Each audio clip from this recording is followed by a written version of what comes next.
Welcome to Train Station at 8. We've saved you a seat. This is a podcast about video game music where you can just sit back, relax, and talk about it. Something that I just don't think is done enough these days. I'm Brian, and I'm going to be hosting this, and with me today is my brother, Steven. Hi, Steven. Hello there. Also joining us today is a special musical guest, someone from the video game music world, and much more certified than we are in such a place, Jayson Napolitano. Hello, Jayson. How are you doing? I'm great. Thanks for having me, guys. Of course. So, just a quick rundown of what do you do in gaming music and all that to introduce yourself to our awesome audience. Wow, I don't know if I could do it real quick, but I guess just as an enthusiast for years and years and years, going back to humming, the music from early video games with my friends. Eventually I started wanting to write about that. Can mostly I ask to get you into to hum a bar of the Battletoads theme? You don't know. All right. But the only thing I really know, the most thing I know for Battletoads is the pause music. So that's that's more really of a beatboxing affair. It's kind of hard to hum. It's not really hummable. But I started writing about video games mostly to get into E3, like a lot of other people who are in the industry now. Mm-hmm. And eventually that spun off into me wanting to write about games, game music specifically. Right. And so I did that for a number of years on different sites, most recently Destructoid. And then earlier this year, at the beginning of the year, I left Destructoid and I'm focusing on Scarlet Moon Productions. And Awesome. That is a company that has two arms. One is a promotional arm for composers to get the word out about whatever it is they're working on. Mm-hmm. And the other part is a record label to put out, basically it's going to be, and it's kind of a dickish thing of me to say, but it's kind of like, it's going to be highly curated. It's going to be stuff that I like. It's going to be stuff that I wish more people could hear. Right. So I'm going to be really, yeah. I actually think that's awesome. Because, in my opinion, if you're going to have a label or a production company or something like that, you're going to want the heart and spirit of the creator behind it. And so if it's everything slanted towards your favorite stuff, I think that's good, as someone from the outside. For example, would a reggae remix of the Battletoads pause theme make it past your curation process? Well, I don't have a lot of singles on the label, but it's kind of like, over the years, working with these composers to write about them on the websites I've written for, Right. you get these connections with them and then they tell you, hey, I'm working on this indie game and nobody's writing about it, right? Because it's just, there's just so much competition. And I'm like, man, this music is awesome. So then I would do like a feature on Destructoid or Original Sound Version or other sites that I wrote for. And I thought, well, gosh, I put out a feature. We put 2 pieces of music in there that you could hear from the game, but there's like an hour of other music that nobody's ever going to hear. So this was my opportunity to go back to those people who I'd done features on. The music's still not available and get it out there. And the first thing I tell people when they come to me to say, let's do something on your label is let me hear it. And if it's not something I'm excited about, how am I going to really hit it hard and promote it the way it needs to be promoted if I'm not in it, and that's the one thing I don't want to do with this company is I don't want to promote stuff that I don't believe in and I don't want to sell stuff that I don't believe in. So that's kind of been, That's great. The model. That also sounds like it gives you a little bit of a chance to live kind of vicariously through these awesome musicians where instead of having to create the music you want to listen to, you can get all these people to make the music you want to listen to by helping them get it out there. And that's actually very interesting. Some of the projects, and I know we'll probably talk about future stuff later, but one of the projects I'm working on right now is just kind of like, I wish there was an Arrange album that was on this genre or topic or something. So let's make that happen. And so that's kind of been, totally. That's kind of been. And from my personal experience, I kind of had a similar background to you, only though I was eventually far less successful. I did not go on to create an awesome label, but I did start an interview series back when I was writing for Critical Gamer. Oh, there's a plug for you, criticalgamer.co.uk. I love that website. Yeah. Oh, yeah. Of course, you've been involved with them recently as well. That's awesome. That's actually how you actually originally contacted me, because I was writing that series No Tune Unturned about video game music. Yep. And that was just a complete personal project for me. I don't know how many people ended up listening to or reading that and enjoying it, But it was a perfect excuse to go contact, say, Grant Kirkhope and say, hey, how about we have an hour-long conversation? Normally, he might not want to do that with a stranger, but since I was interviewing him, well, he said okay. So that's about as far. It's interesting that you bring up Critical Gamer, because that's actually how you and I originally met. Later finding out we were brothers was crazy.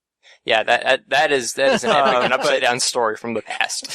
But yeah. So, I guess some backstory for you and I, Stephen, would help for people who, don't listen to our other podcasts and so on, and why we're interested in game music, which is generally, we have loved video game music, ever since the Lost Vikings title screen song played incorrectly on our computer and played half speed. Yep, and that's the way we thought it was supposed to play. Yeah, and we still loved it. Yeah. It was like this snail crawling across the screen in audio format. It was awful, and yet I can remember its pacing to this very day. Exactly. So I basically love video game music since I was 3. It's really what introduced me to a lot of music. I would start listening to it. Pretty much an introduction to any genre or any piece of music would be from video games, because I wasn't really independently interested in music at that point. I've since gotten really into lots of other kind of music, but video games is always the start for me.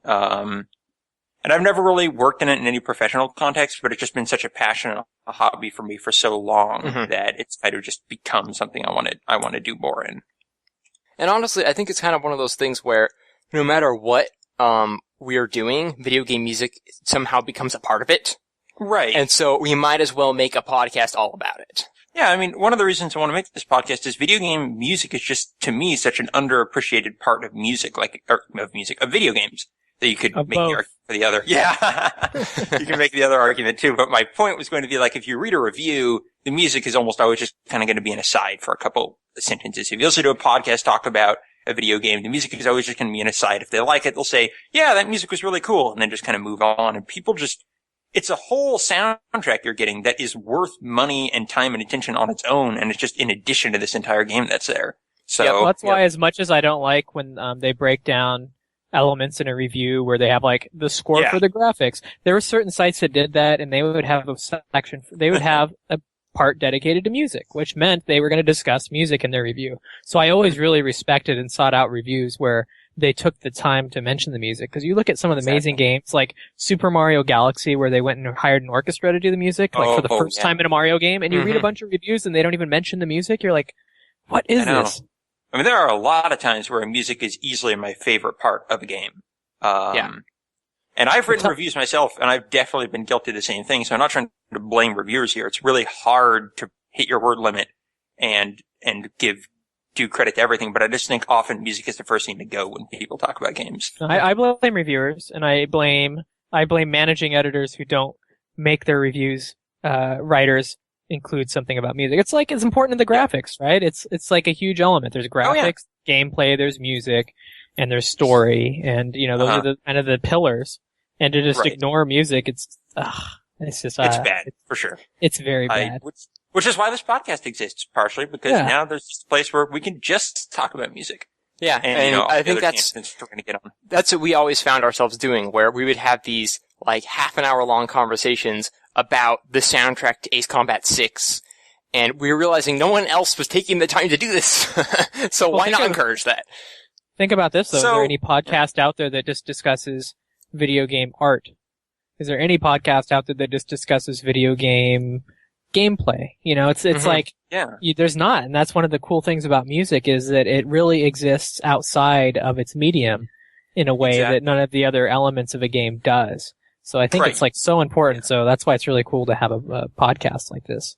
Agreed. A few parts of video game art, there's that website that I'm forgetting the name of. It takes screenshots of games and turns them into an art gallery. That's really cool. But video game music in general, you can just take a song, take it out of the game, and it still has so much to it. It's a full song. You can't really say that like you're saying about any other elements of a game. Yeah, and I think that once you play a few notes of a really familiar classic game song, that's what's going to get people really excited because it taps into that nostalgic part of your brain that houses specific memories. I don't know about you guys, but I can hear a song from Ocarina of Time, And then when it starts to play, I'm not only remembering that part of the game, but I'm remembering that part of my life when I played it. It just, music has that way of interacting with your brain. Music is such an emotional connection. Yeah, exactly. Beyond finance or anything else, for sure. So how this podcast is generally going to be formatted is to provide some structure to the conversation. We're going to have a topic for every week. And then we're going to have 8 questions. And the clever little number play there, we're very proud of. Oh, wow, we are clever. So, this week's topic for episode 1 is going to be Super Soundtracks is the name, and that's going to be discussing actual soundtrack releases for games. A good way to start talking about video game music, I think. So this will be stuff like, stuff that's released on iTunes or bonus soundtracks that come with games when you pre-order them. Just any official, company-sponsored release of a game soundtrack and what we think about them. The first question will not actually be directly related to that, but it's just going to be a general question for us all, which is, what have you been listening to recently? This doesn't have to be video game music. It can just be any music that you've been listening to recently. So, Stephen, I'm going to start with you, because you're to my right. Okay, on Skype, I am indeed to your right. Alright, well, let's see, what have I been listening to recently? Actually, just yesterday, I downloaded, all of Zircon's OC Remix songs. He recently released them all in a handy file, so you don't have to go hunting around the website. Oh, very clever. Yeah, nice. It's awesome. And for the uninitiated, OC Remix is the biggest video game remixing site on the internet. We use them all the time for Disembodied Voices, one of our other podcasts, and I've been a major fan of them for years. Zircon is one of my favorite artists. He also... he's worked in, full-fledged video games, not just the remixing scene. He's excellent. He has his own, what's the name of that album I'm trying to think of? So when he kickstarted, no, wait, I won't say. I can see the cover, but I don't remember the name. Identity Sequence. There we go. That I have been listening to recently as well. My personal favorite Zircon album might be the Anti-Gravity. Anti-Gravity is real good. Yeah, haven't been listening to that so much recently, but I just been going. I don't think I've listened to the one you talked about yet. What's it called again? No. Oh, Identity Sequence? Yes, I don't think I've heard that yet. Yeah, that's super good. Like, it is powerful. It has a whole story to tell. So I'll be sure to try that out then. Totally recommended. But it's pretty cool listening to like all of his OC Remix contributions back to back. Such a solid artist. Like, you can't find a bad song in the bunch. It's just impossible. Let's see. Also, Snow Patrol. I've been listening to Eyes Open from them. That's on my list as well. Yeah, per your recommendation, I've been trying out that album from them. Yeah? And have you finished it? I've never made it to the end, but I've started it a couple times. I kind of like it. I really like Chasing Cars, and I'm not sure I like the rest of their music. Okay. That's fair.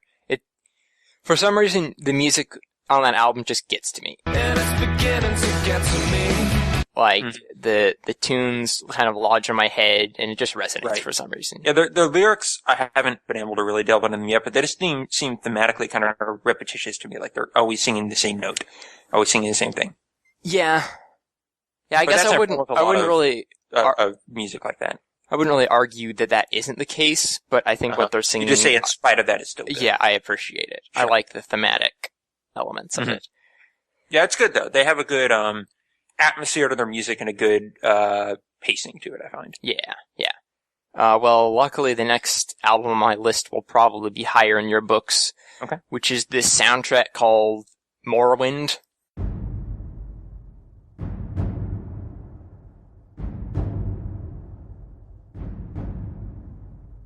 From the video game called Morrowind. Oh, wasn't that made by some composer guy? Yeah, it was like, what was his name? Like, Zircon? Josh Welchel? Jason Soul? No, yeah, that's it. Josh Welchel. No, it's Jeremy Soule, one of my favorite composers.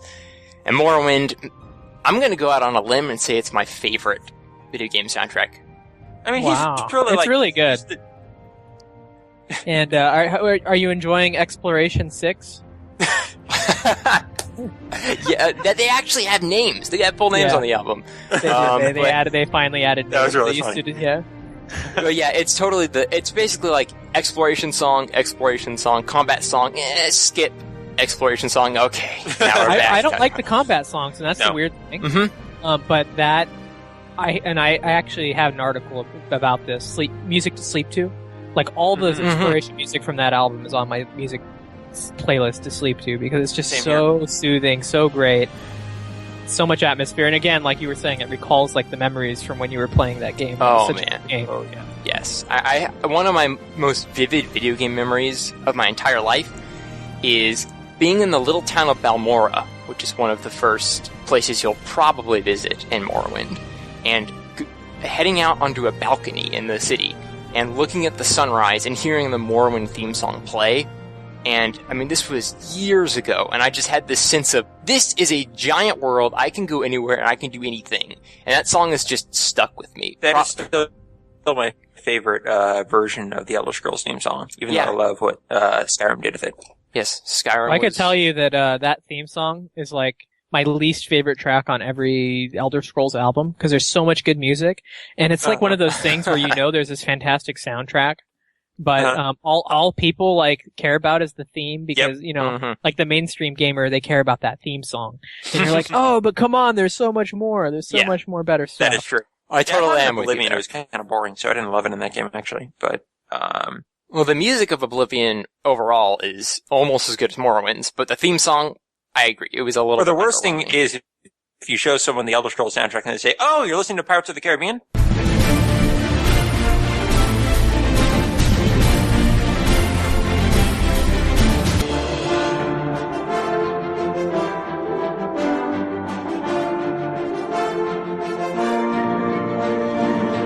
Yeah. I was actually just about. I was going to say that, but I'm glad you beat me to it. Yeah, exactly. What else have you been listening to, Steven? Just one more thing, which is Promotional Remix. I don't know if you've heard of the Apex fighting game tournaments. No, but last year and this year, OC Remix has been putting together like a theme song for them, and then a bunch of remixes about games that qualify for the tournaments. Well, they are the guys who wrote the soundtrack for Street Fighter 2 Turbo HD Super Turbo 3. Oh, or whatever, man, who did that again? OC Remix. No. Like, I meant like specifically the artist. Do you remember? Oh, there was a lot of different artists. There's a bunch. Yoko Shimomura is really people get excited that she worked on it. Yeah, it wasn't just one person. Yeah, there was a lot of people. Oh yeah, I guess you're right. I'm foggy on that, but yes. So they do have ties with fighting games, and this one's called Apex 2014, a new challenger. Is it just a song or an album? Oh no. There is a theme song, but there are like I think 10 total. Wow. And yeah, you got got a lot. Different members of the team, or what? Yeah, but they're basically just different people who contribute to OC Remix, as far as I know. A fair number of overclocked assembled in here. I think my favorite song is from Flex Style and OA. They did OA one is from, always a good choice. Yeah. Oh yeah. Oh yes. And they did one from Super Smash Bros. Melee, and it is so exciting. So it's all different fighting games? Yeah. Okay, got it. Yeah. Really enjoyed that album. Listen to it straight through. What song was it from Melee? I don't remember. I think it might have been like a mixture of some of the, might have been some of the menus or some of the special modes. Okay. There were some voice samplings from the announcer. You know, like his whole. And I mentioned that I love that on Twitter, and Flex Style said something to the effect of, "COA, I told you people would like that." He probably knew that the nostalgia would kick in, and I wouldn't be able to resist. So, anyway, that's my long-winded rundown. All right, I'll try to go pretty quickly through what I've been listening to. Interestingly, I have no video game music on this list, which is kind of a shame. Wait, that shouldn't be allowed. You're banned. I'm the host now. Dang it! Wait, technically I've been playing video games, so the Hearthstone soundtrack. Okay, sure. Why not? I actually do want to mention that because I don't think there's any release outside of that yet, but I have been listening to it as I've been playing Hearthstone, and boy, is that fantastic. Lovely stuff. Peter McConnell, you did a great job. And, you know, if you're really into the soundtrack, I did a feature before I left Destructoid with Peter McConnell and Jason Hayes just about that soundtrack, and there's some music samples and stuff. So awesome. I'm actually going to get that a listen. Stephen, can we say what we have about that? Sure. Sure. If it doesn't come to pass, I'll edit it out. All right. I have the power. Yes, it's looking like we'll actually be able to have Jason Hayes and some other people from Critical Hits on one of our future shows, so that we're super excited about. Oh, very cool. I did some promotion for them. Nice. So that's a band that's very near and dear to my heart. I can already tell this is a small community. Very tight-knit. But yeah, I absolutely loved Hearthstone soundtrack. It not only was fantastic music, but I've very rarely seen a soundtrack fit a game as well as that does. Mm-hmm. So kudos to that team. They just hit it out of the park. I almost said nailed it out of the park, and that is a terrible mix of metaphors. Yeah. So let's see here. So as for the non-video gaming heathenistic stuff I've been listening to, let's see here. Snow Patrol, like you said, Stephen. Almost an Island from Wolfstone, which is just a really random album I decided to buy because I'd heard it on the radio, and it's like Celtic kind of music. They love bagpipes. Yeah, I kind of feel like, I feel the same way about that album, like you seem to feel about Snow Patrol's Eyes Open, in which it's one note, which I do like, but bagpipes can only go so far. They can go a lot further, though.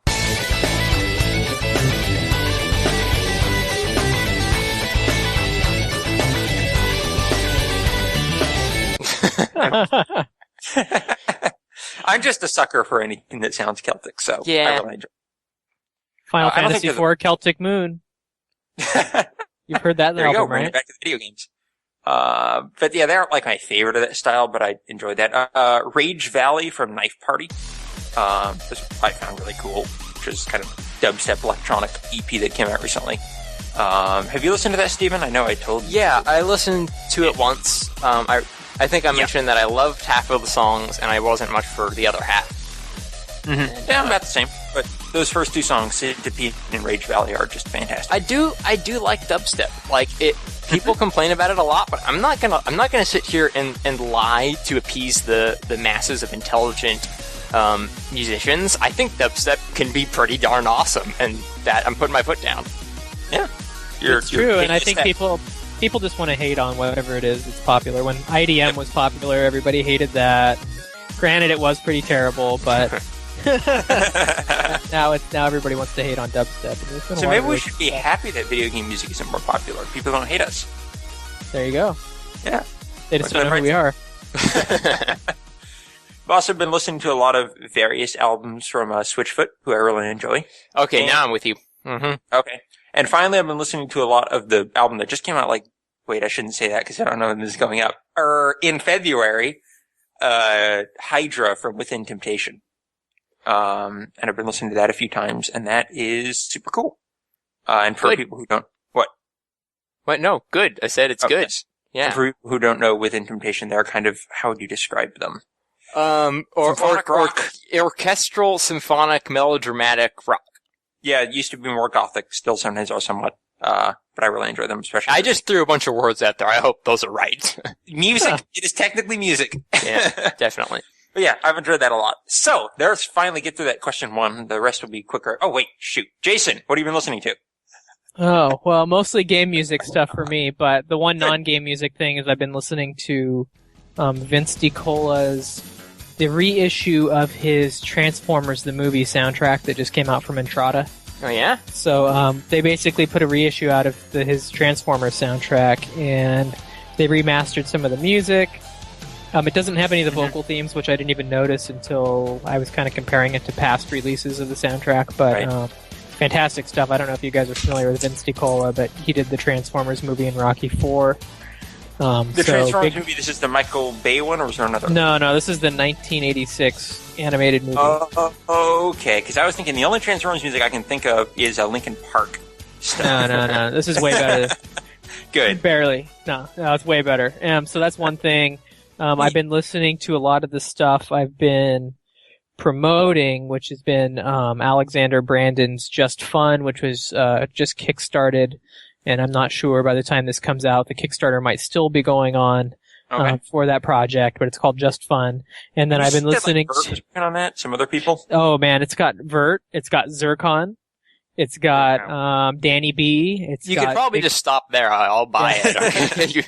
It's got Big Giant Circles. Oh it's got Viking Guitar. It's got Stemmage. So I have to be short of the list too. It doesn't have. Yeah, basically, I need to give you the list. Yeah, people who aren't on it. I've been listening to that. I've been listening to the list. People who are not on it. Linkin Park. That's one. That's one. Yeah. I've been listening to the Super Mario 3D World soundtrack, which is one of the best things that came out of 2013. But that's a Club Nintendo exclusive, right? It is. Yeah. Do we have enough points for that, Steven?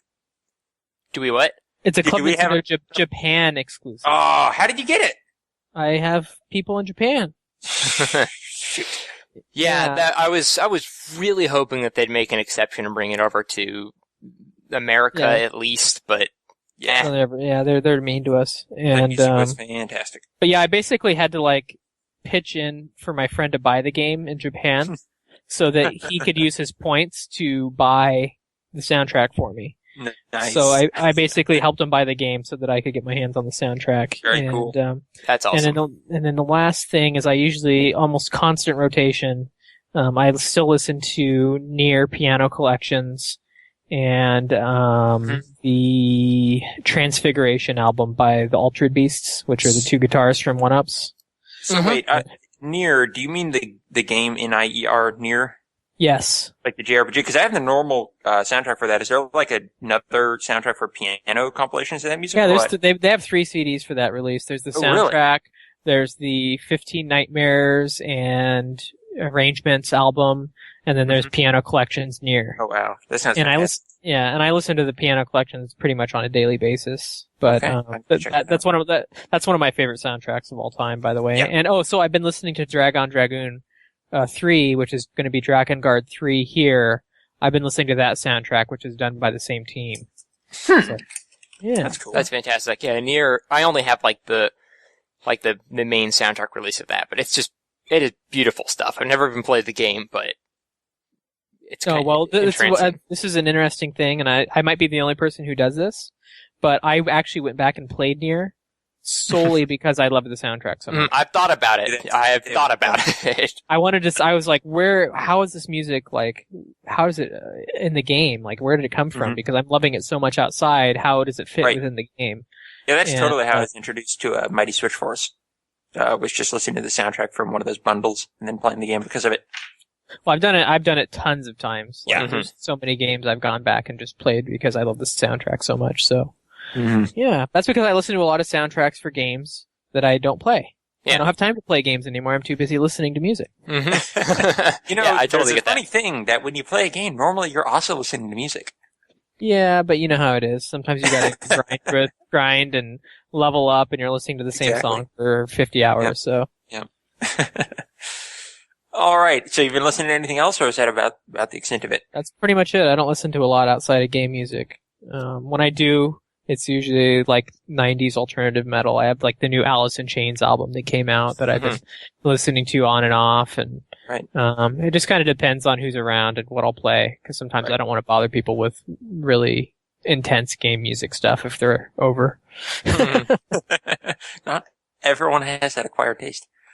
All right. So, question 2: what is the first video game soundtrack you've ever owned? Steven? I think go ahead. Oh, go ahead, Jason, if you haven't. Well, I was going to say, it's I think a lot of us are probably going to say stuff that came out from the Nintendo Power catalog. What was that thing called? Did you guys ever subscribe to Nintendo Power? Not until much, much later in its life. It was GameCube era when we started getting it. They had a store, and it was cool because every quarter they would send you these stamps. They were called Power Stamps or something like that. And basically on your order forms that they included in each magazine or in the catalog that they provided, there was spaces where you could stick your stamps on there, and each stamp was worth $1.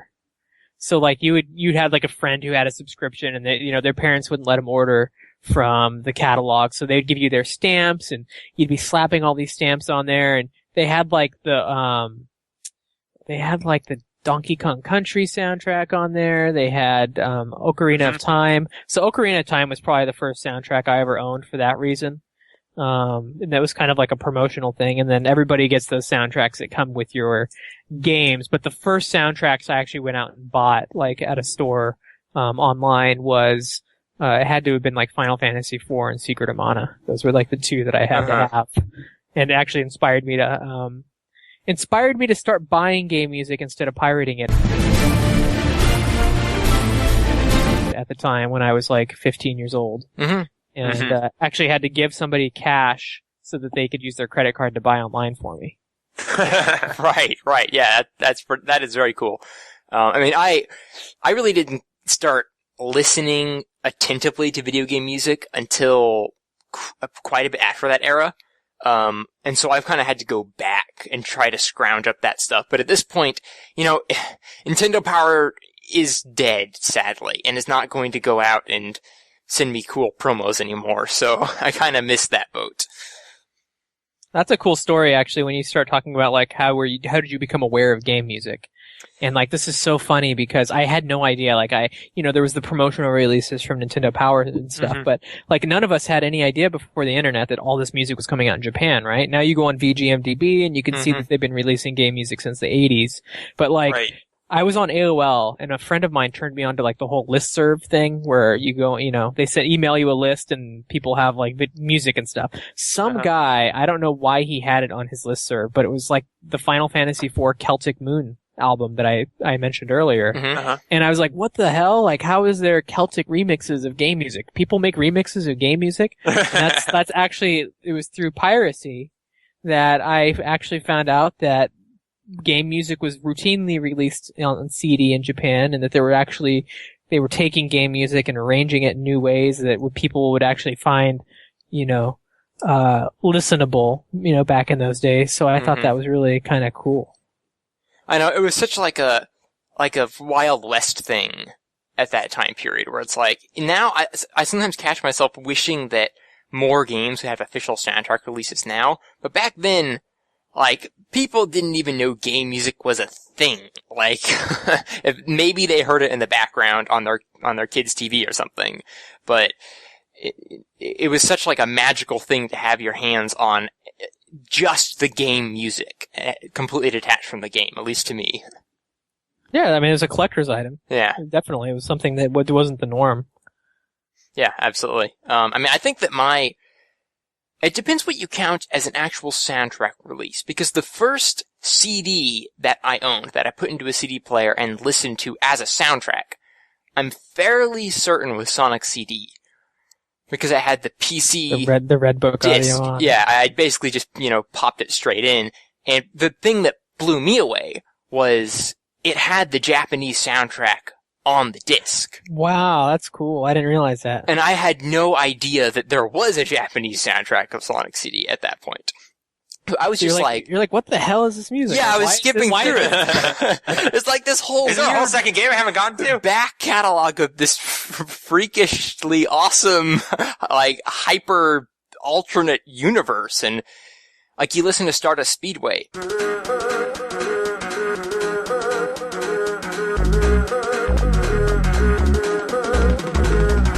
And there are elements that are similar from both the US and Japanese version. And so I was so confused. But then, of course, I figured it out. It's like, we got a different version. And that was pretty neat. It was weird how they made completely different music for that game. Yeah, what do you think of the two versions? Because I think both are great. I love them both equally. And for different reasons. The Japanese I got the nostalgia attached to the US one, because obviously that's what I knew for a long time. But the Japanese one is just so out there and so great. Yeah, I mean... I think the first, official soundtrack we got was Sonic Adventure 2, right? Yep. Distinctly remember the day that came in the mail, opened it up, put it in the CD player, and was excited to find that some of the songs did not loop forever and actually had endings. Yeah, and I am an unrepentant fan of Sonic music, even recent Sonic stuff, and Sonic Adventure 2 had such fantastic music.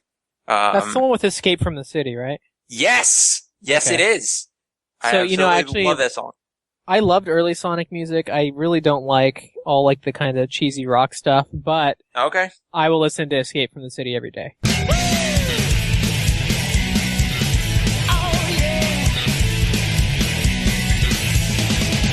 There you go. Now, do you listen to Knuckles' rap songs? Pumpkin Soup. I can sense it in my feet. I can sense it in my feet. Emerald's around here somewhere. I'm just gonna Oh, create... man. Oh man, wasn't there there was something I remember my brother and I used to laugh about, My name's Knuckles. Unlike Sonic, I don't chuckle. I'd rather flex my muscles. You don't test me on this. I can quote the whole nails, thing. it ain't hard to tell. I can break them down with a solid or fail. Unlike the rest of them, yeah, it goes on. Here I come, rougher than the rest of them, the best of them, tougher than leather. You can call me Knuckles. Unlike Sonic, I don't chuckle. I'd rather flex my muscles. That is What song was Knuckles. That is Knuckles' theme song from Sonic Adventure 1. Okay, that's an amazing song. Just because it's so funny. Yeah. And ridiculous. I mean, I think that's the thing. Like, I have all this nostalgic, like, attachment to Sonic music.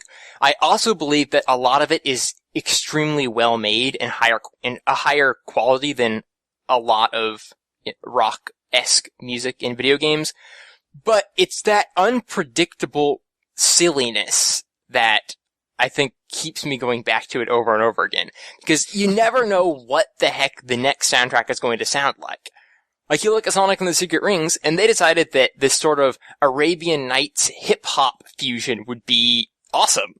And no one ever remembers that game soundtrack, but it was super weird and good. So, anyway, that's Sonic kind of... just had a pretty long track record of having soundtracks that are way better than his games at this point. I guess that's true. They do a good job. I really like Generations and Colors and... Oh, yeah. Sonic World Advent... No, what is it? I'm trying to think, because...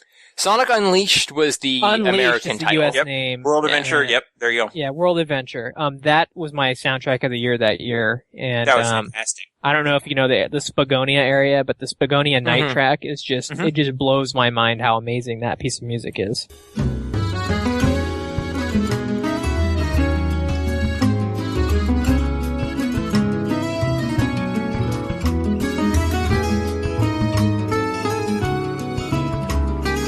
Right, yeah, Go back and listen to it if you don't remember that one. That was a really good one. I will. I that's not one I recall from it, but I do remember like whatever the tropical place was had awesome night music as well. Yeah, really powerful piano. The soundtrack. Anyway, that's really kind of getting off topic. We should probably move back what are we talking about? Original soundtracks. First CD. Yeah. So yeah, it was Sonic CD / Sonic Adventure 2 for us. And we have the same answer because we're brothers. So. Yep.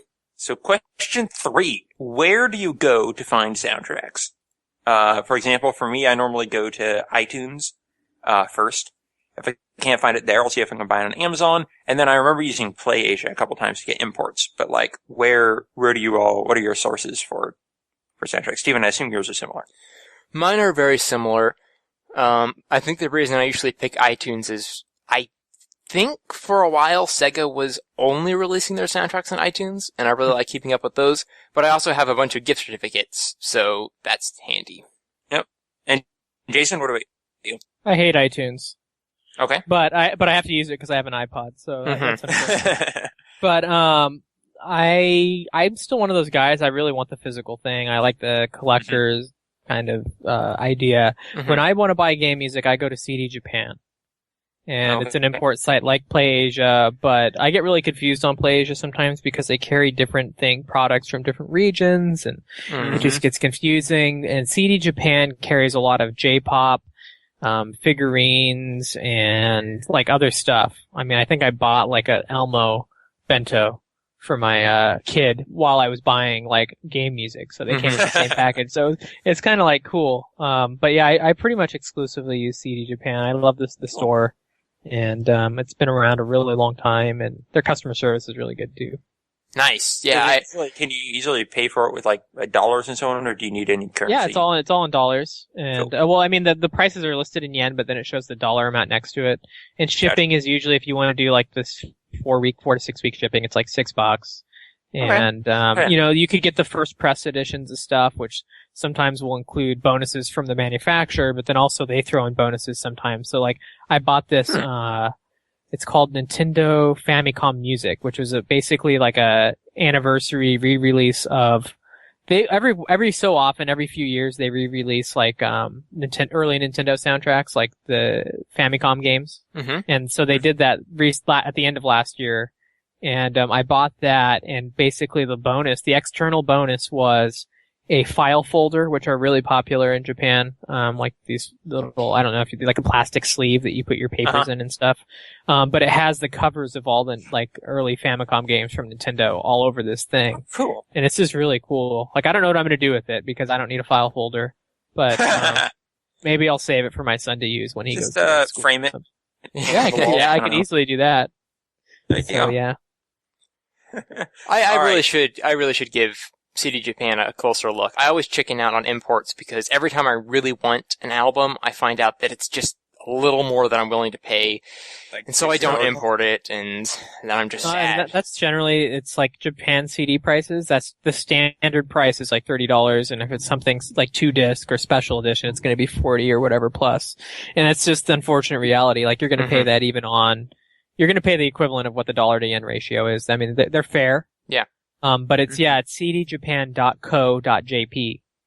And, yeah, I've used them for years and years and years. I think a long time. I think the first place I bought those 2 CDs I was talking about, Final Fantasy IV and Secret of Mana, was from Anime Nation. I don't know if you guys remember Anime Nation. I don't even know if it's still around. But that was like a small store, and they would buy CDs probably from Japan and mark them up and sell them. So that's where and then there was always eBay, right? Back in the day. And now you're gonna get gouged now, but yeah. So there's a quick side question that isn't one I wrote down, but I'm curious about. How many physical game soundtracks do you think you own, Jayson?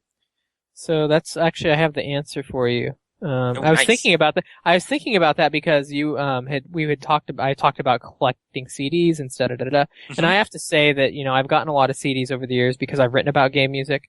I get a lot of like stuff sent to me to review. Yeah. So, on VGMDB, and if you guys don't use VGMDB and you're game music fans, you need to get on there. You could create a profile. You could basically go into all the albums that are entered and add them to your collection. So then you can kind of like see, there's a marketplace, and that's the other place I buy CDs, is VGMDB's marketplace. You can create a sell list or a want list, and then you go into the marketplace and it says, you want this CD, these people have it. And says, selling these CDs, these people want it. So then you can start messaging all those people and blah, blah, blah. Wow. Trade stuff. I did not know that. Like, I've used that site a ton for researching for like game credits when I'm putting together features. But I don't even have an account for it, so I should probably make that.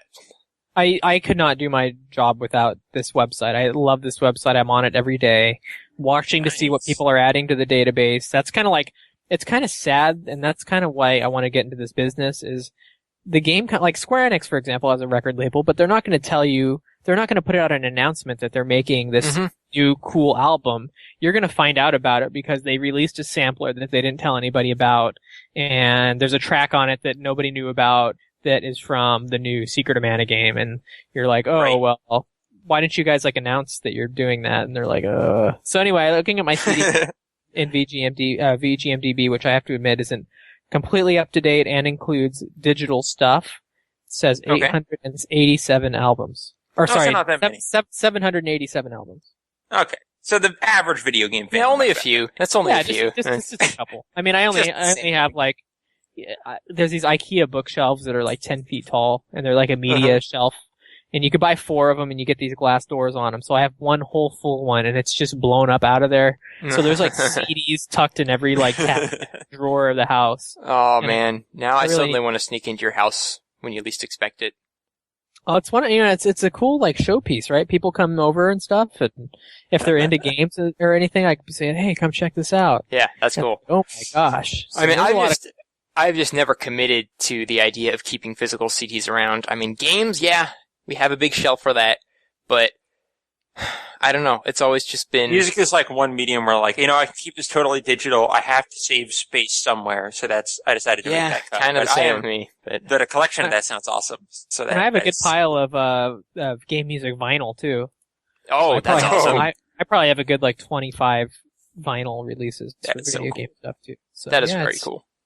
Yeah. So, all right. Someday when I have a bigger place, I'll actually have the means to display it properly. And for some of the really cool collector's edition stuff, I'll be able to put that out and people can see it. But right now, it's all stuffed in the. Do you have like a single thing that is your most prized soundtrack or release? Oh goodness! Oh, there's so many. I mean, I could just look at the shelf and be, look at this, look at this. I think some of the coolest things that I would say that the 3 things I think that I have that are my favorite things is I have the Granado Espada soundtrack, which I don't know if you're familiar with that. But what is that? It's a Korean MMORPG by the same team that did Ragnarok Online, and it was they printed it up to sell it, and then there was some like problems with getting everybody on board to sell it, so it never sold. Oh, So no. Yeah, so I got a copy of it as kind of a promotional thing, and Nice. I'm really happy to have that. And there's just like various CDs. Actually the CDs I want most, they're ones I don't have, right? I want Secret of Evermore, which is only like 500 copies in the world or something, which I'm gonna have to spend $200 to get someday. So there's a lot of stuff that I still need to get, but there's some amazing collector's edition. Like I have this, it's DJ Maxx. They make some crazy collector's edition stuff. I have this box that's probably like a foot cubed. Okay. And it has like the game in it. It has like a 3-disc soundtrack in it. It has like keychains and screen cleaners and like all this crazy stuff in it. So It's like they just got a box and they're like, well, we need to fill this with something. yeah, Right. it's like it has a cool like vinyl kind of glossy texture. Nice. It's a pretty neat little thing. Actually, a lot of the stuff I did, a lot of the cool like looking stuff I've done, if you go to youtube.com/OSV channel, I've done unboxing videos of a lot of the cool stuff in terms of packaging.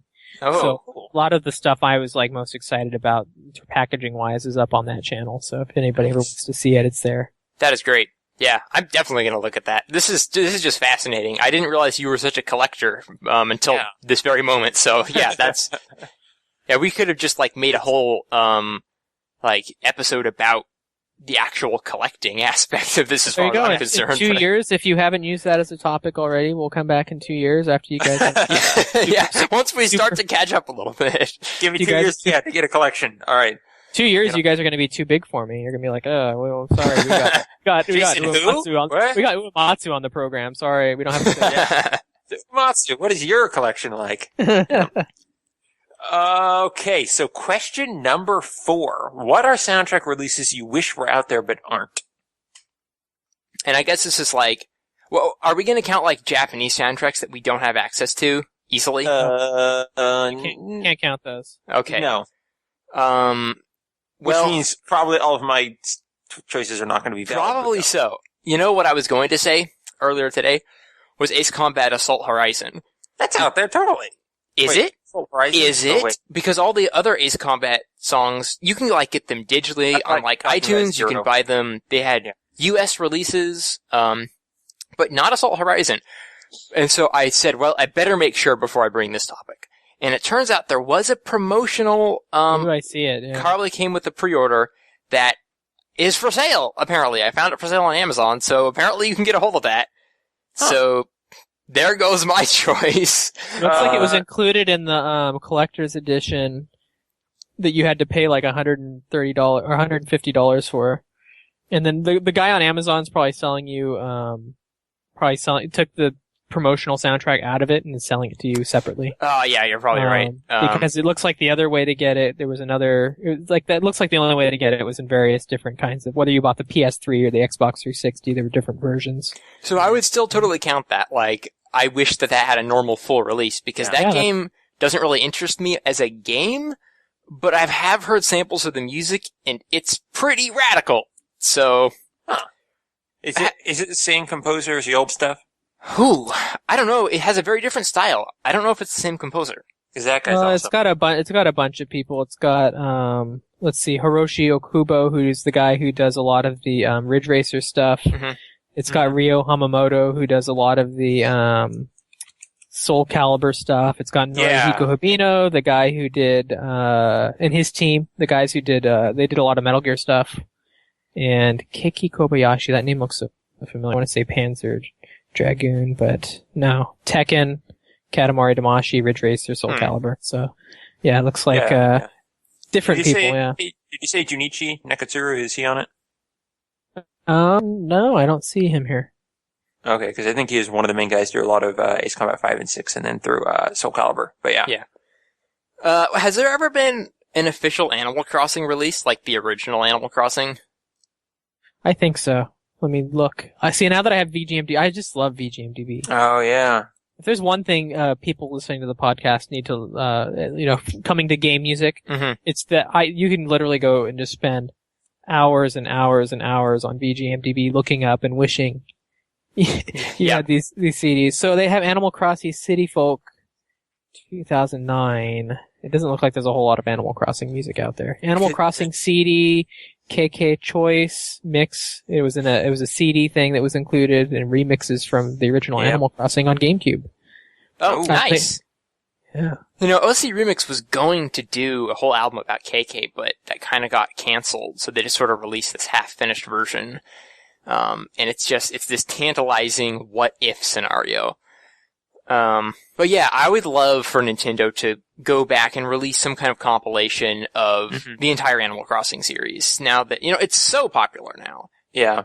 I mean, my list is mostly just Nintendo stuff in general. Again, I'm sure a lot of this stuff. That's the easy one to go to is Nintendo because they're jerks and don't give it to it's actually hard to go to anything else. I was trying to think of a few games before this podcast started, and I'm like, you know what? We're in a pretty good situation. Almost all my favorite soundtracks from 2013 you can buy legally and on iTunes if that's your deal. But Nintendo makes it difficult. Super Mario 3D World in a normal release, and what about you, Jason? Do you have anything? Mostly Nintendo stuff, and you're gonna see like all the Zelda titles because they never even get Club Nintendo releases in Japan.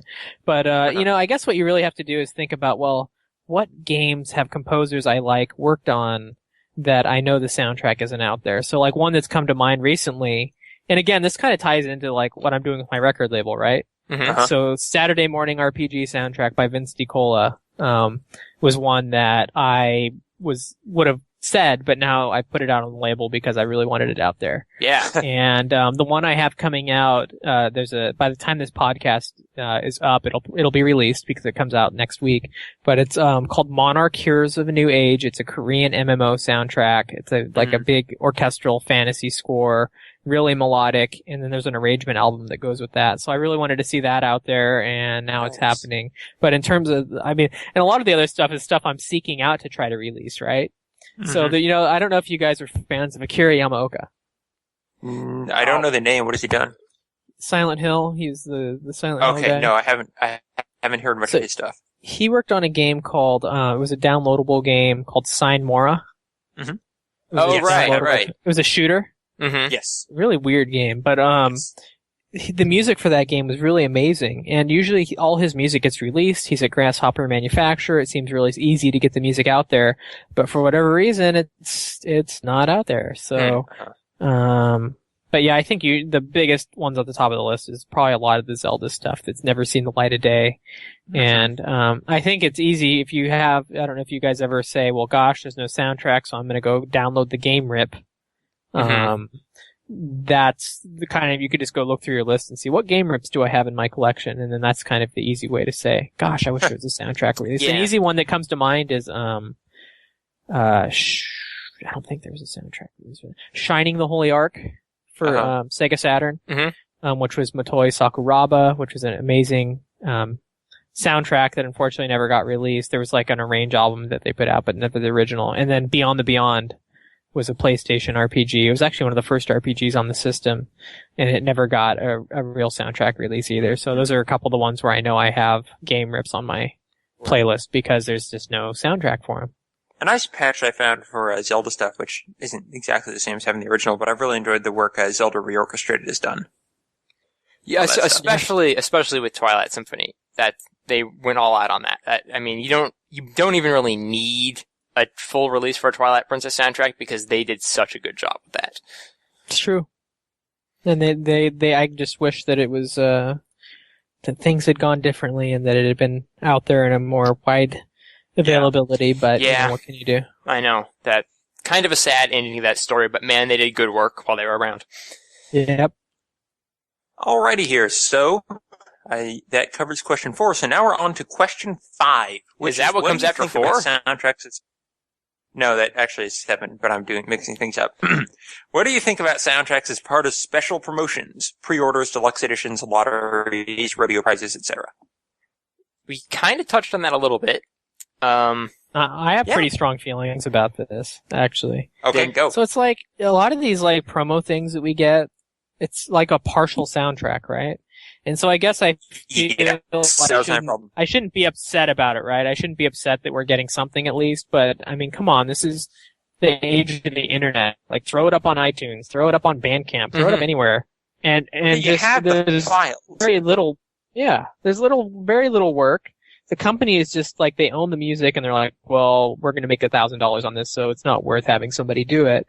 Like, have the composer do it. Just see, like, I don't know, cut them a deal and let them do it.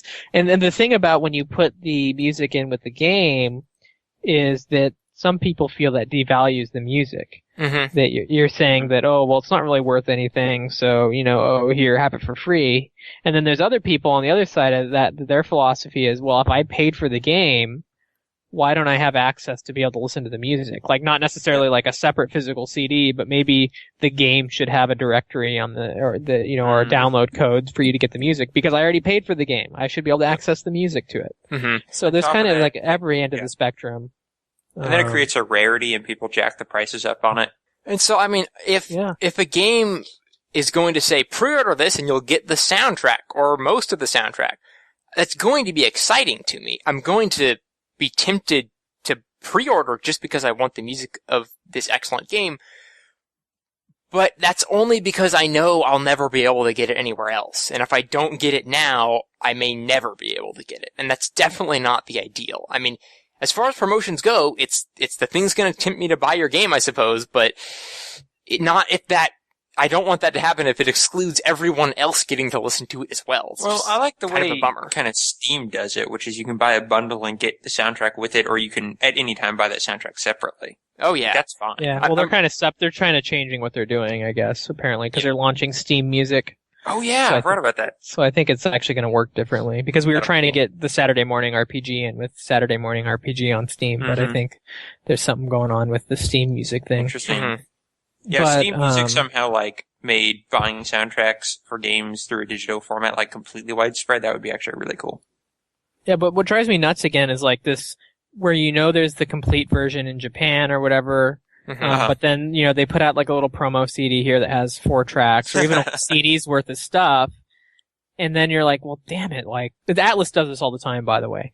They put out, and I love Atlas, and I love that they have the Faithful program where they include soundtrack CDs and stuff. But almost every soundtrack CD they put out here, it's there's the full 2-disc or 3-disc version in Japan. Yeah. And then you could get the 1-disc version here, and you're like, oh, I was going to put Persona 3 on my list of games I wanted soundtracks for, but I didn't know if we had. Well, it's out there. I was actually researching that the other day because we played Persona 3, Brian and I, recently, and just loved the music. And so I'm like, guess I better buy the soundtrack. And I looked it up and I'm like, oh, there it is. Okay, I guess that's it. And of course, the whole rabbit hole soon spiraled down into, no, wait, this one only has the vocal tracks and some of the game music. Wait, this one is a complete version. Wait, there are 2 complete versions? And it became so complicated. Because they re-released these games so many times. I know. Actually, it's funny that we mentioned Persona because, I don't know if you guys know Dale North. Oh, yeah, yeah. Oh, yeah, he's really into Persona, and he's a good friend of mine, and he's the one I co-founded OSV with back in the day, and he was my boss at Destructoid. So, he is in love with Persona and the music. So I said, okay, what's the big deal? I'm gonna go check this out. And I'm not gonna go listen to all the music without playing the games, right? So I started with the first game. I played Persona 1 on the PSP. Admirable. And, and apparently the PSP version it's pretty rocky, but apparently it's 1,000 times better than the original PlayStation version. Actually, I blame Blockbuster. I'm glad they're gone. I blame Blockbuster for the reason I never got into Persona. I rented the first game in the series, took it home, played for 5 minutes, and it crashed, and I guess there was a scratch in the disc, so I had to take it back, and they didn't have any other copies, so I had to get something else. So it's their fault. Blockbuster is the root of all evil. We've finally proven it. Yep. So I played through the first game, loved the music, found out that the soundtrack was only available as a first press edition bonus. So then had to go on, eBay, pay $20 just for the soundtrack CD. And then I went to my local we have a Book Off here. I don't know if you guys know about Book Off. It's a used CD store, Japanese CDs, and found it there for $5. And I'm like, damn it, I just spent $20 on this. But so now I'm playing Persona 2, and I just can't, but this friend, Dale, is telling me even, he says, forget Persona 1, forget Persona 2. They're not good games. Yep. Just go start with 3. That's exactly what everybody's telling me to do that. Persona-loving friends say to do. In my head, and this is something for me in general, maybe it's just super OCD, I won't play a later game in the franchise if I didn't start from the beginning, period. I'm the same way. Too. We were able to force ourselves with Persona, because I knew those games were like 80 hours long, and I can't play them all, but yeah. Yeah, I mean, that's why I will never play a Silent Hill. I will never play a Resident Evil. I will never play a God of War. I will never. There's all these games that I didn't play the first game, so I'm never going to play. Well, we have it way worse. We never kept up with Final Fantasy when it was coming out. Yeah, that's a tough. So it's like, well, I guess I had time to play 13 JRPGs. I mean, who doesn't? It's kind of liberating though, because then you're like, well, everybody's excited about this game, but like, oh, I don't care. I'm not going to play. Mm-hmm. Like GTA. I'm like, nah. I'm just, no. Too late. I'm not going to miss that boat. I'll play Red Dead or something. So consensus is special promotions can be fun at the time, but they are a major pain and harmful to our happiness on this earth. Okay. That's the whole thing out there, guys. It's the digital age. Yep. So, question 6. Or maybe I should say like 6 o'clock. That'd be cool. Anyway. What are your favorite soundtracks to listen to? These are the ones. So I'm going to qualify this question as I just glanced through my iTunes list of albums, and I just went to not like what I think the best soundtracks ever are, but like the ones I repeatedly go back to listen to. Okay, yeah, that's what I was getting to. So I got my list here. It's Sonic Generations, Ace Combat 5 and 6, Gianna Sisters, Twisted Dreams, Thomas Was Alone, Dust and Elysian Tale, Mighty Switch Force 1 and 2, Elder Scrolls 3, 4, and 5, Sonic Adventure 1 and 2, Braid, and Sonic and the Secret Rings was my short list of stuff I just go back to constantly. Okay. I'm going to give you my list. Yeah. And I'm just going to give you the ones that you didn't already put down there. This whole Soul Calibur series. Yeah, I don't go back. I am a love it.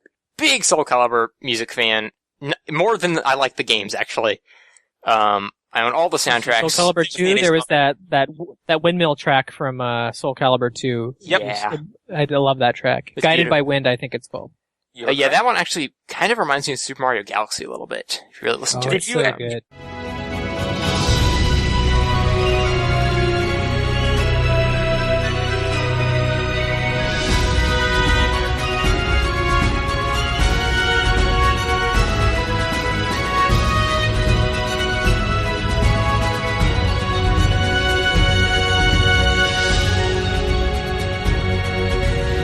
Have you heard the Thomas Was Alone soundtrack, Jason?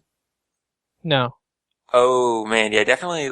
I mean, have you played the game if you haven't? Cause I have to admit to you that like I'm really behind. I do not play indie games, and I rarely listen to the soundtracks, so I'm kind of like really behind in that regard. I have to admit that. Yeah, I don't keep up on all of them, but Thomas Was Alone is one I would definitely recommend, not only because of the fantastic music, but just the entire game is so uniquely wonderful, and it only takes like 2 or 3 hours to get through, so I would definitely recommend trying Who did the music? Oh man, let me see if I can find his name. I think he's pretty new for game music in general. Okay, so not like an established guy. No, not that I... It's David Houston, I think. Yeah. Right? David Houston. Yeah, he hasn't done a ton of, like, big name stuff, but man, he knocked out of the park with Thomas Was Alone. Beautiful. Yeah, people seem to like it on BGMDB. Yes. So, so did you say Banjo-Kazooie? I didn't. Because that's one I go back to over and over again. Yeah. I'm so happy that Grant Kirkhope put that out on Bandcamp, I think. Mm-hmm. What a nice thing to do. Viva Pinata, another Grant Kirkhope production. That soundtrack caught me off guard. When I did an interview with Grant Kirkhope, I think I mentioned this. You look at that cover art, and you'd never think that this subtle, complex, and just beautiful orchestra would be playing this sort of pastoral music. It's just, it's so lovely. And I like listening to it in the morning, like right when I get up. Let's listen to some Viva Pinata and get this day going. So, yeah, pretty much my other choices were on there. I listen to World of Warcraft music a lot. Yeah, World of Warcraft. Sonic Generations is my number one go-to album out of all of them. Well, it's a remix of all the Sonic music. Yeah, it's a remix of the best Sonic music. It like brings in There's like some Crush 40, you know, they did Open Your Heart and the Live and Learn and so on. Some of the newer people working on Sonic, some of the older people, just everyone coming together and making this great grand Sonic party. So Sonic and the Black Knight is another one I listen to a lot. That actually had a great soundtrack. So, how about you, Jason? I have a lot, obviously, and it's basically anything that is JRPG Square Enix from Super Nintendo. Mm-hmm. I'd say the things I go back to the very most, and I probably listen to on like every couple days, is one is Nier. I listen to Nier all the time. Mm-hmm. Right. That's probably number one, and number two is probably Shatter. Shatter is so good. Should have put that on mine as well. Yeah. I love Shatter. I love the Shatter. That's another game. Both of those games, by the way, are games I went and played because I like the soundtrack. Yeah, same with the Shatter. Yeah, that Shatter soundtrack is just amazing. And then the other one it's probably up there that I go to a lot is Final Fantasy 13-2. Oh, really? Really? Yeah, I love that soundtrack. I don't know if you guys listen to it, but it's they basically did a bunch of like pop music with vocals. And it's just so well produced, and the guy Naoshi Mizuta, who does a lot of the Final Fantasy XI stuff, people have kind of like dogged on him for a really long time, and I think that he really did something different with Final Fantasy 13-2. That's cool. And but then I have Ragnarok Online that I listen to a lot. Mm-hmm. Granado Espada, the original Suikoden soundtrack I listen to an awful lot.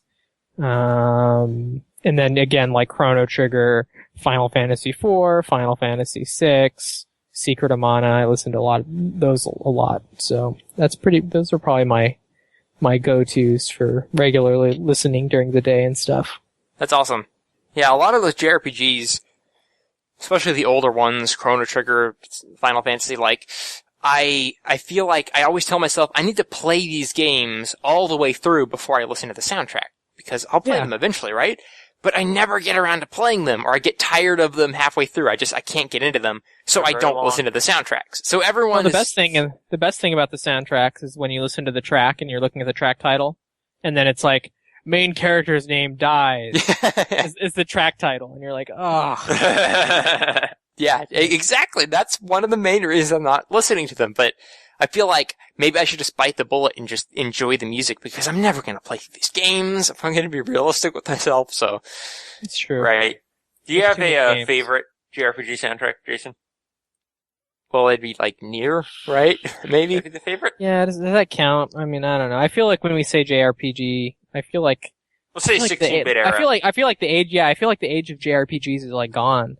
But 16-bit era, I mean, oh wow, I mean it's those four. Everybody's got the Chrono Trigger, the Secret of Mana, the Final Fantasy IV, and the Final Fantasy VI. And if I had to rank I think 6 them, is my favorite from those that I've heard. Yeah, gosh, I would probably say Chrono Trigger. Okay. And then probably Secret of Mana. And then 4 and 6 is what's one of those funny things where I can't choose. And the like of the soundtrack is tied to the like of the game. Mm-hmm. And I go back and forth all the time about which one I like better. I like the simplicity and brevity of Final Fantasy IV. Uh-huh. But Final Fantasy VI was just so epic. And I haven't gone back and played it in a while, so maybe that's why I've played 4 more recently, so maybe that's why I'm leaning towards 4. Right. But, man, those were good games and good soundtracks still to this day.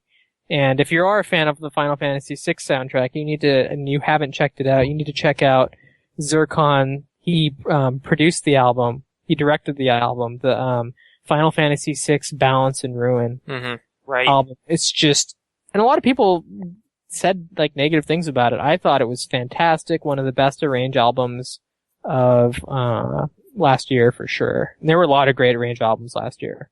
Yeah. That album has just been sitting there taunting me, and I'm saying, gonna beat Final Fantasy VI first, and it still hasn't happened. You're too busy failing and spelunking. But I hear Vert did some sort of operatic epic. Yeah, he did the opera song, and he did a Queen version. Okay. I really need to listen to that. Original stuff with music. That's crazy.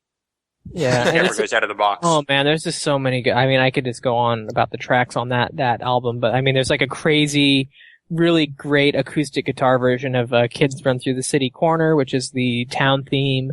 And there's like a really beautiful version of Gao's theme that has accordion and acoustic guitar and other live instruments. And cool. There's a really great like Depeche Mode style 80s version of The Returners, which was really controversial because they're really like loose with the references to the original track, and you could only hear it like a couple times what the reference to the track is, but it's just so amazing that I couldn't help but love it anyway.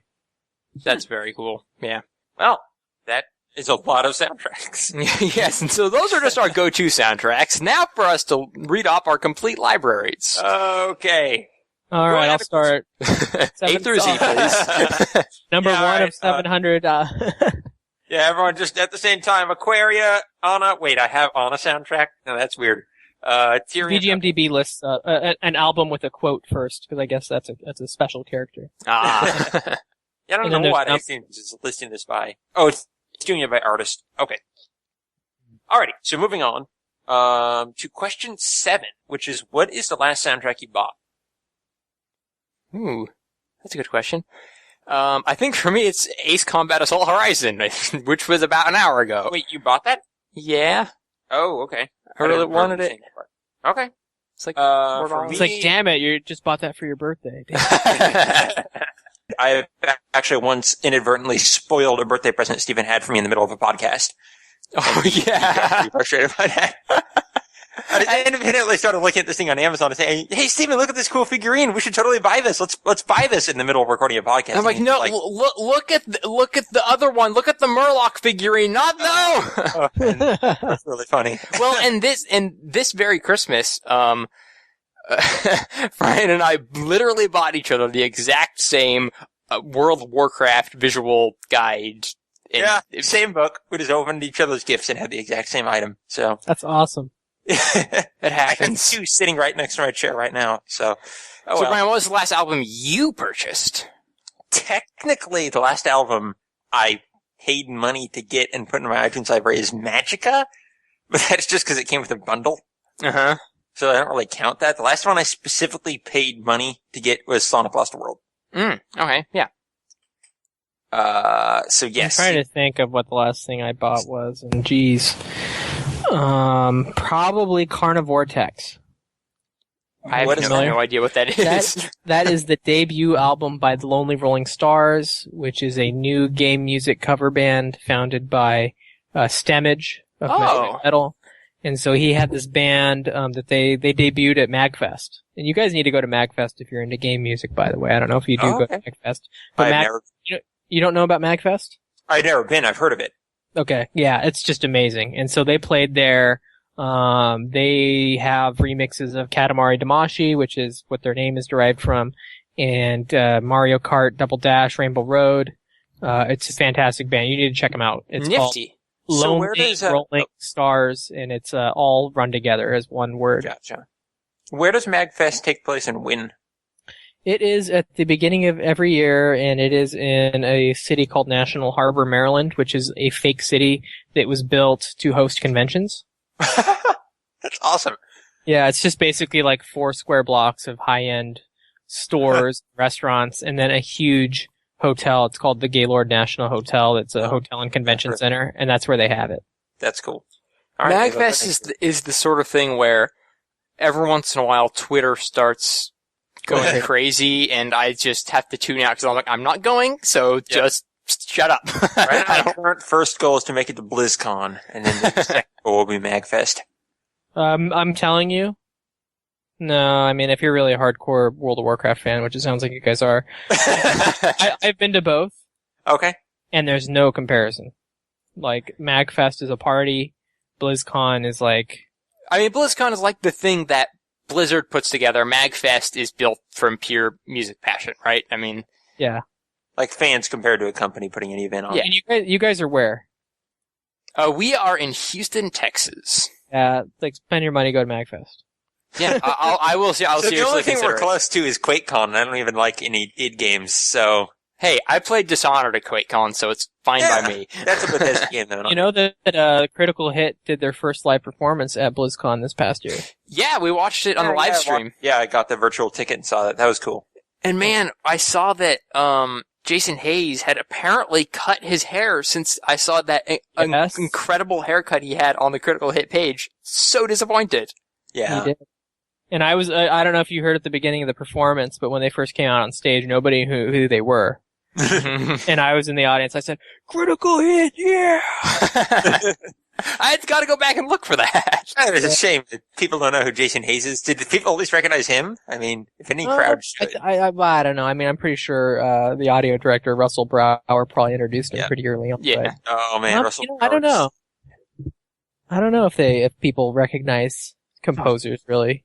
Yeah. Like, it's actually something they have at MagFest is they kind of have like these panels, and actually it was an OCR panel I was at, and they usually do like name that tune, or they'll put up some pictures of a composer and say, who is this? And, you know, if you answer it, you get a prize and stuff. So, that's cool. Yeah, so there's, people don't recognize, even people who are into game music, you know, there's degrees to which you're into it. And, you know, some people could pick every face of every composer, and other people are just like, who's Koji Kondo? I was going to keep saying Koji Kondo, Koji Kondo, Koji Kondo. Yeah. For whatever face they put up there. It's a picture of Russell. Koji Kondo. There you go. That's incorrect. You are correct. It's a mask. Okay, so that brings us... Wait, everyone answered that, right? Yeah. Yes. Okay, just making sure. That brings us on to question 8, our final question, and this is basically the end of the episode where we can all just plug what we've been doing. The question is, what have you been working on? Well, let's let Jason start. He's our guest. Yeah, Jason, what's up? Oh, well, gosh. So I mentioned Just Fun, the Kickstarter project by Alex Brandon. I mentioned all the guys who are involved with that. I've been doing some promotion on that. I just wrapped up some promotion for Chrono Trigger Symphony, Volume 3 by the Blake Robinson Orchestra. Excellent. Or Synthetic Orchestra, which was the cool finale of that project. I'm going to be doing some stuff for Influx. I don't know if you guys are familiar with Influx or... Yeah. You do know Influx. I've heard the name bandied about.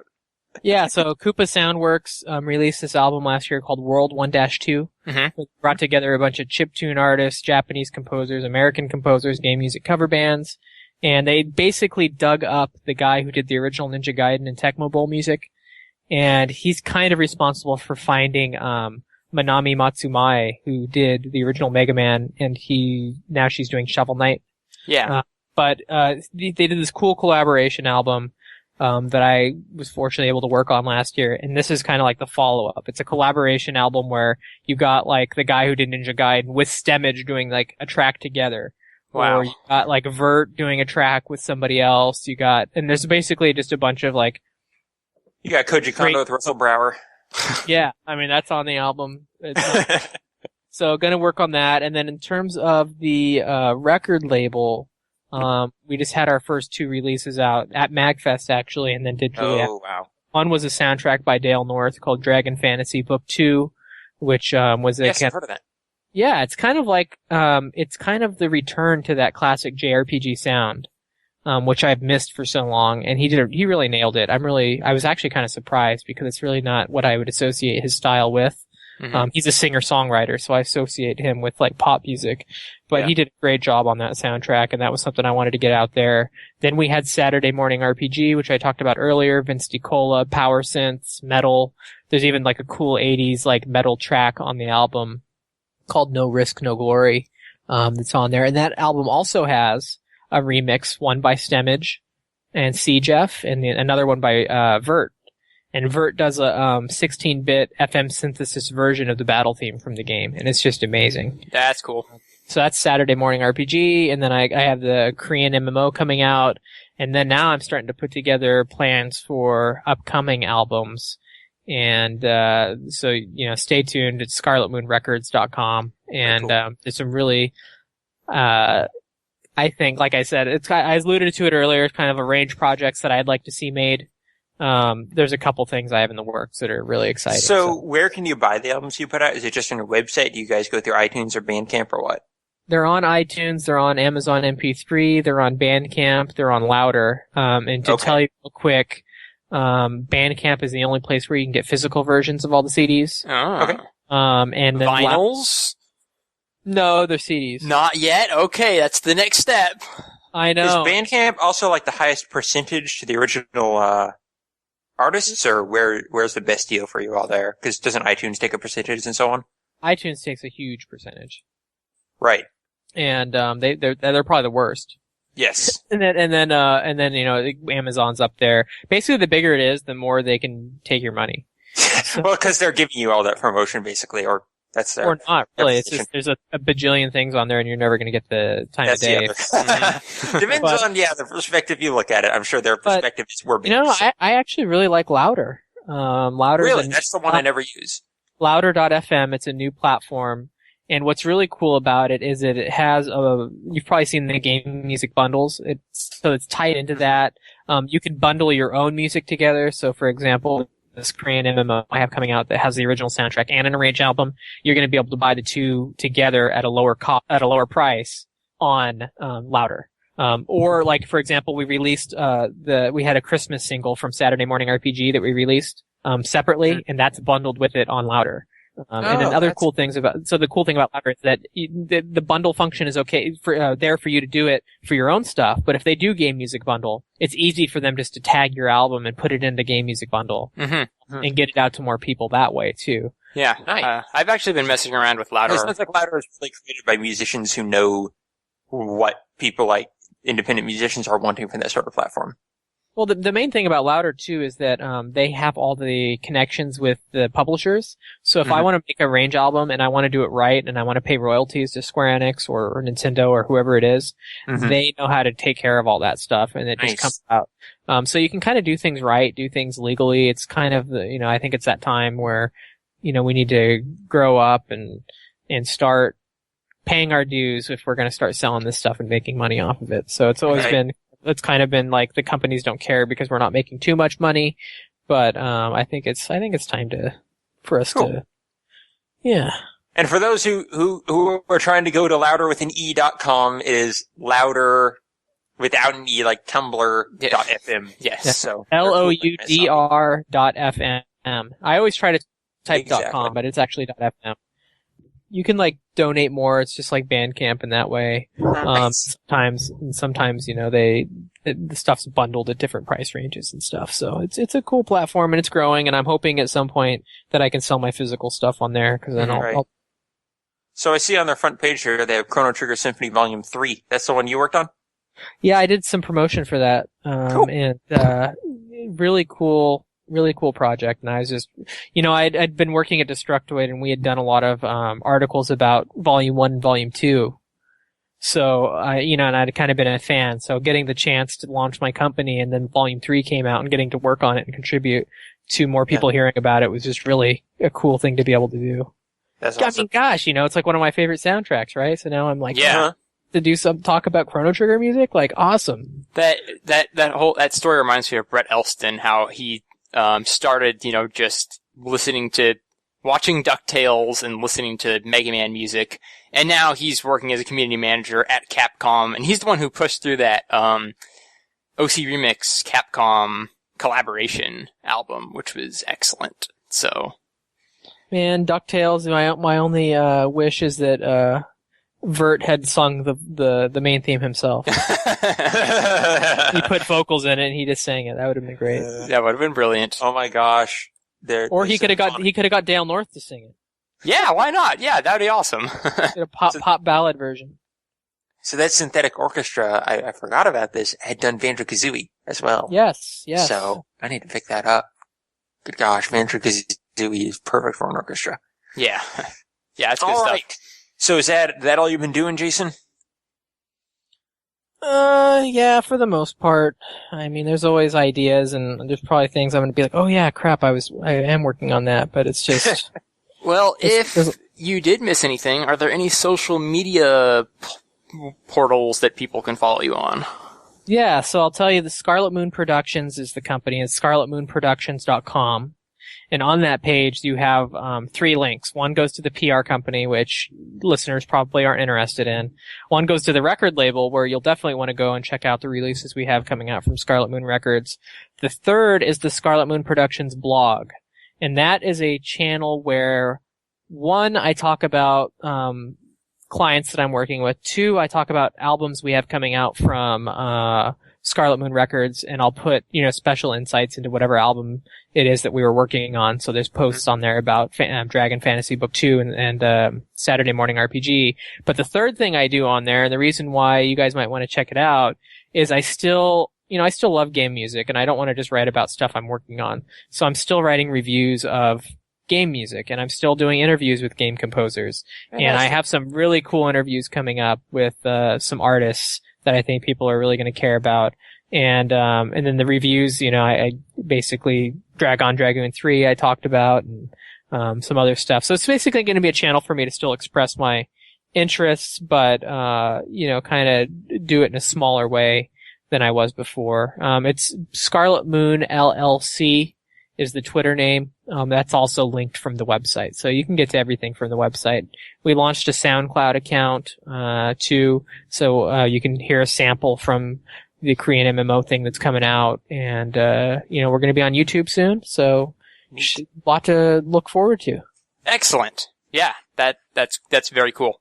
That's very cool fantastic. Indeed. Congratulations on the whole record label thing and all you've been doing, because that's so cool that you just had a passion for video game music and generally been able to turn that into actually affecting the output from it.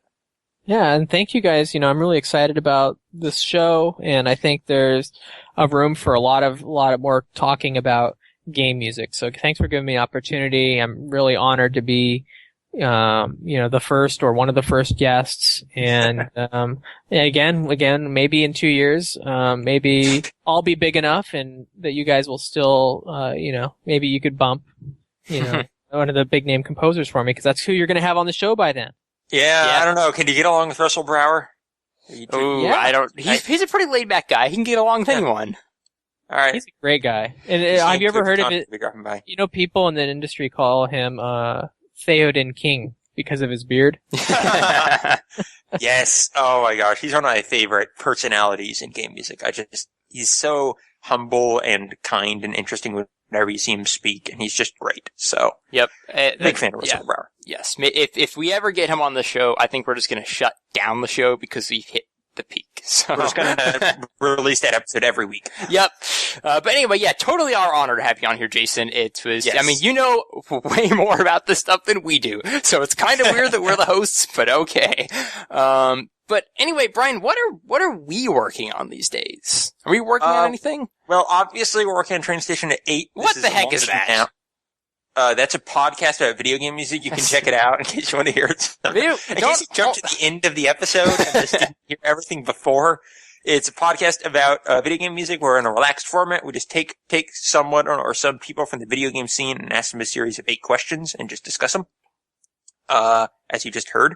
That we got our Twitter feed for that, which is that out? Do we have a Twitter feed for that? Yeah, we totally do. It's Train Station at 8. Okay, you just tell us the social media stuff, cause right now we have the Twitter account up and running. It's Train Station at 8.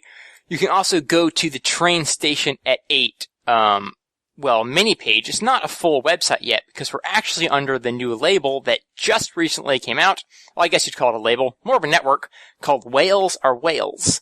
And this is basically just a network that Brian and I, concocted because we had so many projects, bouncing around in our heads. They didn't have a place to live. And so that's what Whales Are Whales is for. It's for our projects and the projects of our friends and anyone who wants to be involved and have enough enthusiasm to join the pod.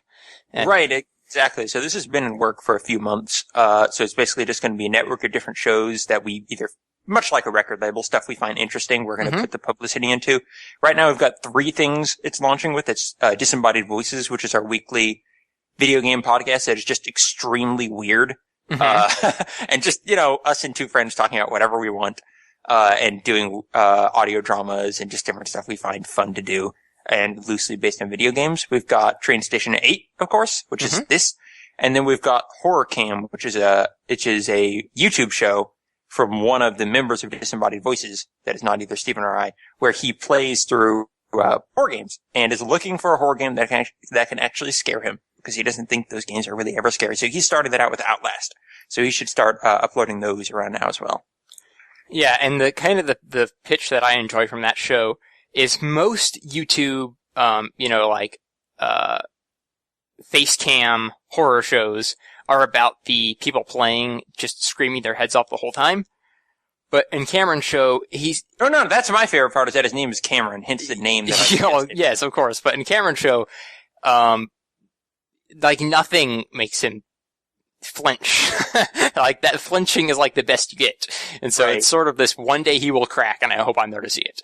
Exactly. But anyway, you can get to all of these exciting new shows on www.whalesareWhales.com.